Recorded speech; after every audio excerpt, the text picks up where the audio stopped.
perkenalkan nama saya Tria Margareta Purba dari kelas PTNC dengan NIM 210306069 dari Prodi Peternakan Fakultas Pertanian Universitas Sumatera Utara dengan dosen pengampu Ibu Tati Vidianasari SPTMP.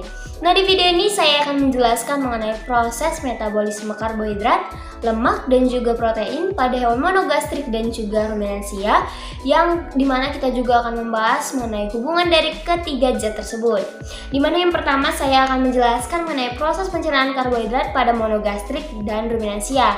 Jadi, pada hewan monogastrik ini, proses pencernaan karbohidratnya itu dimulai dari mulut dengan pelumas saliva yang terus dilakukan di dalam gizzard secara mekanis dan dihidrolisis dilanjutkan di dalam usus halus oleh enzim pankreas, kemudian pada empedu serta getah usus. Proses pencernaan ini hanya mampu menghidrolisis yang namanya karbohidrat sederhana, sedangkan serat kasar mereka tidak dapat menghidrolisisnya atau tidak mampu didegradasi melanjutkannya sebagai serat kasar yang lewat dari organ pencernaan utama masuk ke bagian akhir saluran pencernaan, yaitu seperti kolon, sekum, rektum, dan pada bagian ini terjadilah proses pencernaan.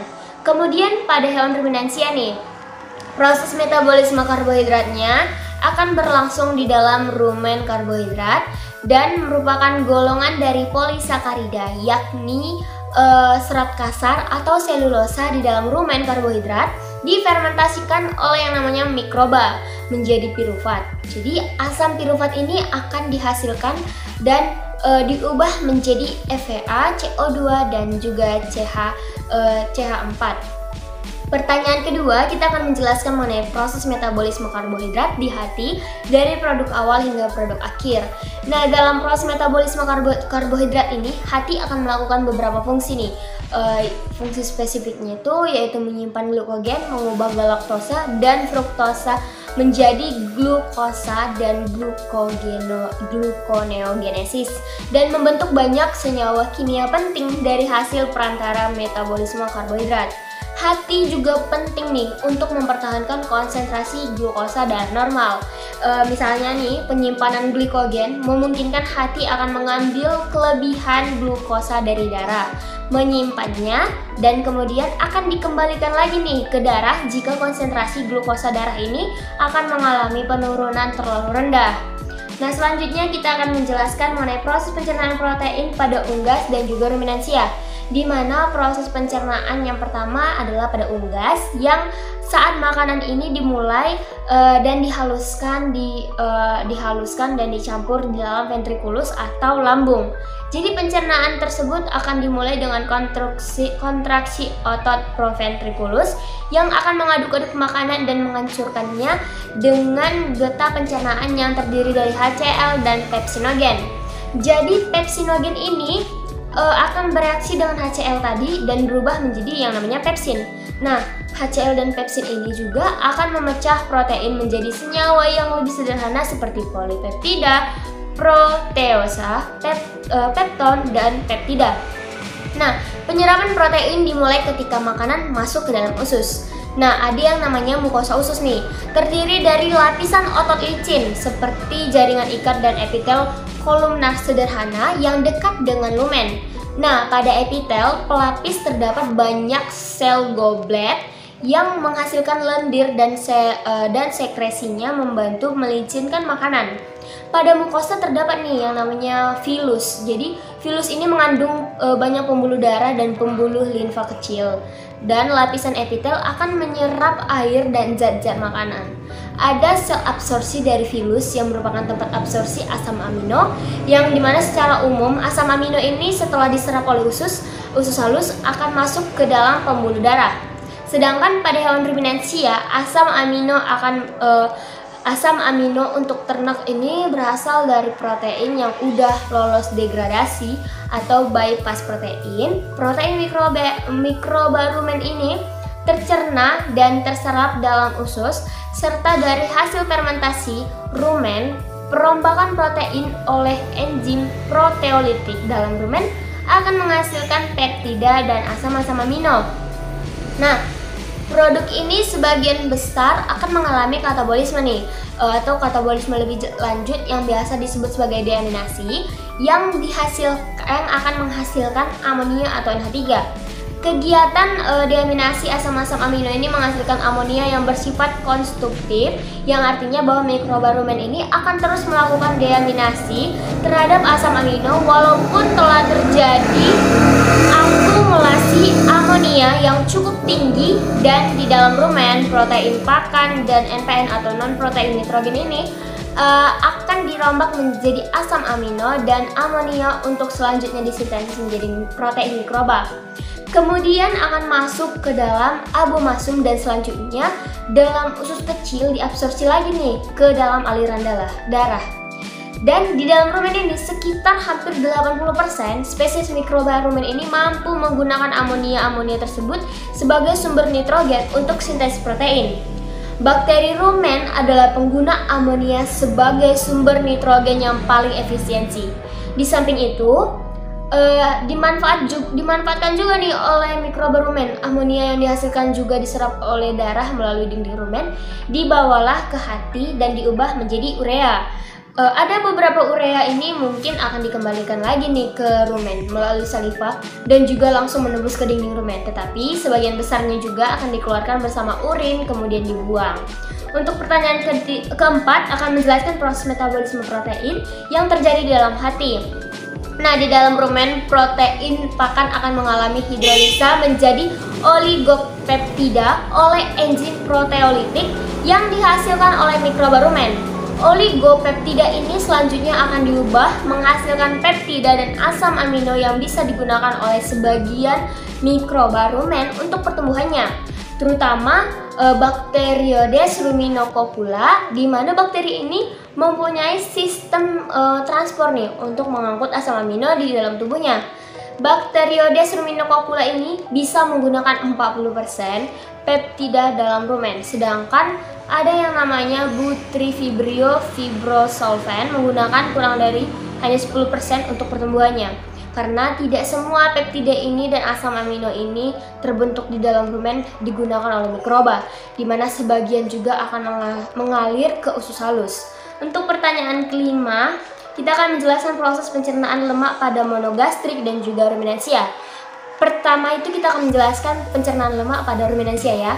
Nah, pencernaan lemak pada ruminansia ini dimulai dari aktivitas mikroba, di mana di dalam rumen terdapat terhadap lemak pakan ini yang akan membebaskan yang namanya asam lemak tak jenuh untuk kemudian diubah asam lemak tak jenuh tadi menjadi asam lemak tak jenuh yang tidak terserap oleh rumen, melainkan terus ke alat pencernaan bawaan atau usus halus, di mana ia akan diserap dan menyatu dengan yang namanya kilomikron. Nah, jadi kilomikron ini akan mengandung yang namanya lemak dan protein serta mempunyai fungsi sebagai alat transport lemak dari usus halus menuju ke jaringan-jaringan tubuh. Di dalam usus halus ini, lemak akan dipecah nih menjadi asam lemak dan gliserol oleh enzim lipase. Gliserol meneruskan perjalanannya ke hati, sedangkan lemak tidak dapat langsung diserap oleh usus halus. Kenapa sih lemak nggak bisa diserap langsung oleh usus halus? Karena zat lemak ini tidak dapat larut di dalam air, dan penyerapan zat ini dipermudah oleh getah empedu yang akan mengemulsikan asam lemak menjadi suatu bentuk yang dapat larut di dalam air, sehingga dapatlah diserap oleh sel mukosa di usus halus tadi.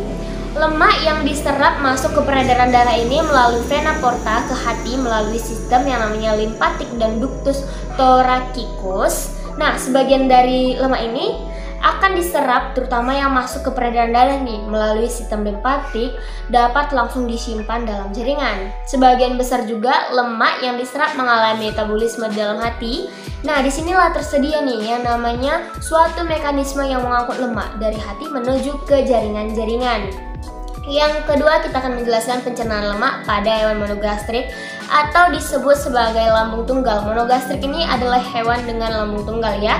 Sebagian besar lemaknya ini dalam pakan adalah trigliserida, sedangkan selebihnya adalah fosfolipid dan kolesterol. Nah, saat lemak masuk ke dalam duodenum, maka mukosa duodenum ini akan menghasilkan yang namanya hormon enterogastrik yang menghambat sekresi getah pencernaan dan memperlambat proses pengadukan.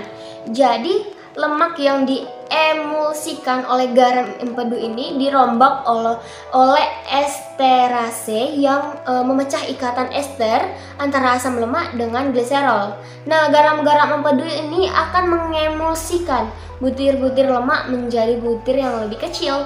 Kemudian dipecah oleh enzim lipase pankreatik menjadi digliserida, monogliserida, asam-asam lemak bebas, dan juga gliserol. Nah, penyerapan lemak dilakukan dengan mengkombinasikan nih antara garam dengan empedu.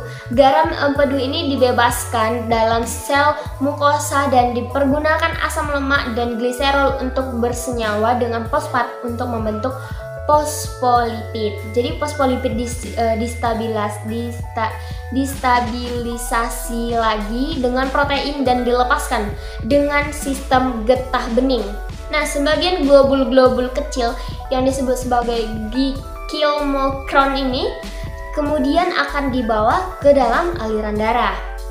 Untuk pertanyaan ke-6, kita akan menjelaskan proses metabolisme lemak di dalam hati. Nah, jadi proses yang pertama adalah proses hidrolisis atau biasa disebut sebagai lipolisis. Nah, pada proses ini lemak akan diputuskan.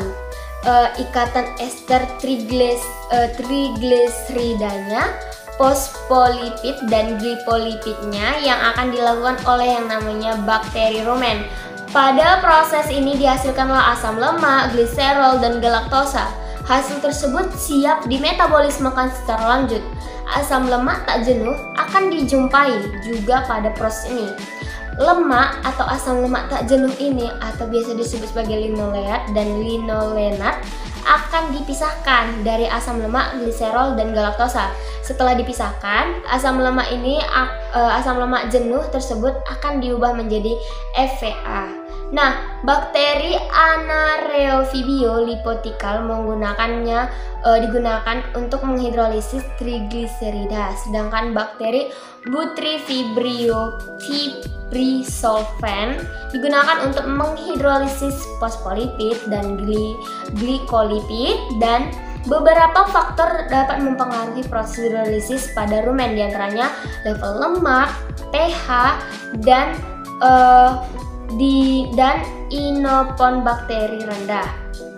Proses kedua ini adalah hidrogenasi atau biohidrogenasi, di mana proses ini terjadi pada asam lemak tak jenuh dan hasil proses hidrolisisnya dalam rumen terjadi disomerisasi dari ikatan cis menjadi trans, dan isomerisasi ini menyebabkan yang namanya pengurangan asam lemak tak jenuh.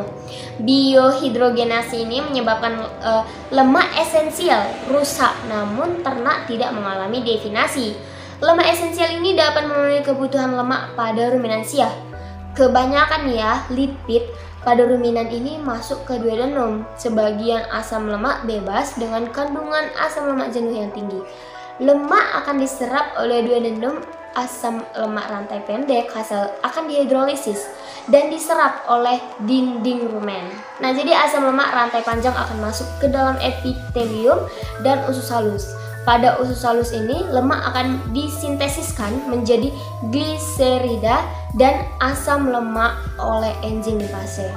Jadi ada asam lemak C14. Ini akan membentuk triacylglycerol dalam epitel usus. Triacylglycerol ini, fosfolipid dan kolesterol ini akan membentuk kilomikron dan masuk ke peredaran darah untuk diedarkan ke seluruh tubuh. Untuk pertanyaan terakhir nih, pertanyaan ke-7, kita akan menjelaskan hubungan antara proses metabolisme karbohidrat, metabolisme lemak, dan metabolisme protein yang terjadi di dalam tubuh baik unggas ataupun ruminansia. Jadi keterkaitan metabolisme karbohidrat dengan metabolisme lemak adalah hasil akhir pencernaan lemak akan memasuki jalur metabolisme karbohidrat. Nah, Dengan itu akan terjadi yang namanya reaksi antara glukosa dan juga pirufat nih.